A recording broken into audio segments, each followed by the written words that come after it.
Conservative new media viewers, we've got some news from the NBA. I can't believe what I just saw. Damn. Jeremy freaking Lin, man. If you had any doubts about Jeremy Lin before, that stuff is over. And I mean O-V-E-R, over. Jeremy Lin is going to be a superstar in this league. That's what he basically told the world tonight with his amazing fourth quarter performance tonight. Wow. We'll include several links to stories about this game in the video description below the video player as soon as we can. The first of those links will be to the box score and video highlights of tonight's contest. We'll also give you some commentary and analysis on Jeremy Lin, the Knicks, and this game in just a moment. But first, we'll run through the game details quickly. Also, I want to remind our native English-speaking audience that I will speak slightly slower in this video and in the majority of our videos about Jeremy Lin, so that those Jeremy Lin fans around the world who don't speak English as a first language may enjoy the video as well. Thank you for understanding. Jeremy Lin and his New York Knicks defeated the Philadelphia 76ers tonight at Wells Fargo Center in Philadelphia, Pennsylvania. The final score of the game was 82-79 for the Knicks. As we predicted earlier today, this game was a hard-fought defensive struggle all the way.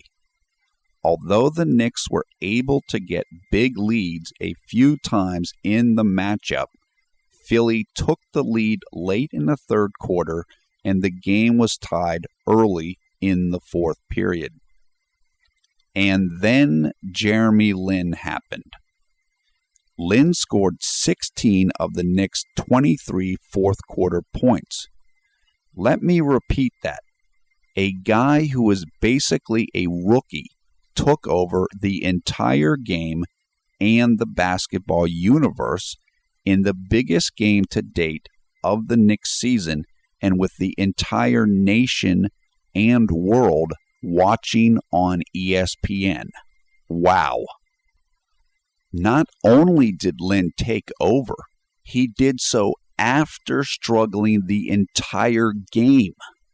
So not only is Lin skilled and clutch, he's also got an unshakable confidence in himself that allowed him to play pretty poorly for three quarters, yet carry his team down the stretch. One word, CNN viewers, superstar. I said last night that Jeremy Lin was going to be a star in the NBA. Let me correct that. He is going to be a superstar. Incredible. Jeremy Lin led New York with 18 points, 5 rebounds, and 3 assists. He had 2 turnovers as well. Lin was 10 of 10 from the free throw line in the fourth quarter. Amare Stoudemire finished with 21 points and 9 rebounds in the win. More on Lin and Amare in a moment. Philadelphia had 6 players in double-figure scoring for the game, led by Drew Holiday's 16 points. With the victory, New York improves to 23-24 on the season. They have won 5 straight games in the Linsanity 2.0 era, which has coincided with the naming of interim head coach Mike Woodson as the team's head coach. Philly drops to 26-21 with the loss, but is still in first place in the Atlantic Division. The Knicks also improve to 14-9 in the Jeremy Lin era. New York will next face the Toronto Raptors on Friday, March 23rd. That game will take place in Toronto, Ontario, Canada. Now for my thoughts and analysis on tonight's game, Jeremy Lin, and the New York Knicks. First, Jeremy Lin, barring any injury issues, is going to be an NBA superstar. I know I said this before, but I want to repeat it again. Sometimes guys just have those extra intangibles that one needs to become a champion. Lin has all of them. He is clutch. He can shake off a bad performance and still come through when needed, and he has belief in himself and his abilities.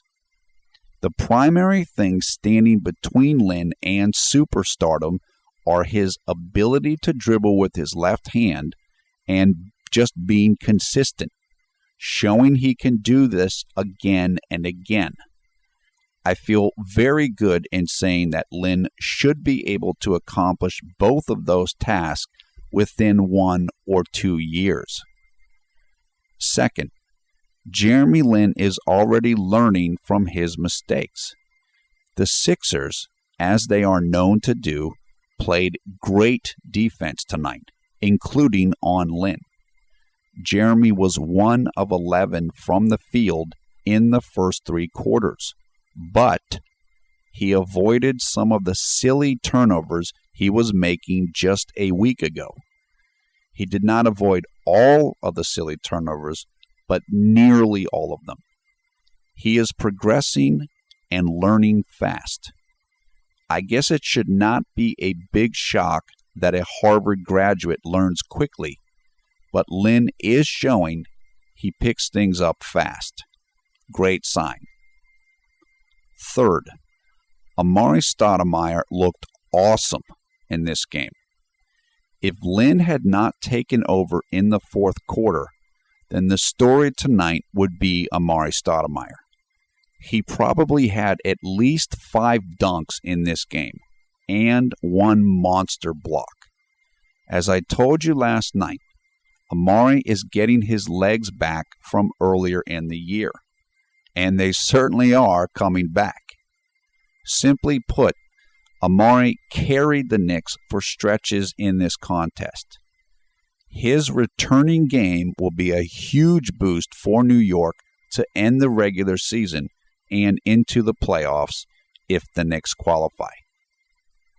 Fourth, the Knicks may have once again lost reserve forward Jared Jeffries. Jeffries seemed to injure one of his legs while going up for a basket in, I think, the second half. If you are a Knicks fan, you should hope that this injury is not serious. Though Jeffries does not score many points, his excellent defense is one of the main factors that helped turn New York's season around during the Linsanity 1.0 stretch. Fifth, both actor and part Sixers owner Will Smith and director and actor Spike Lee were in the building tonight. The two men were sitting just a few seats away from each other, and Lee was having a good time celebrating in front of Smith and playfully taunting Smith as his Knicks went on to victory. Sixth, Carmelo Anthony continues to show that he can flourish with Jeremy Lin and in a pick-and-roll hybrid offense.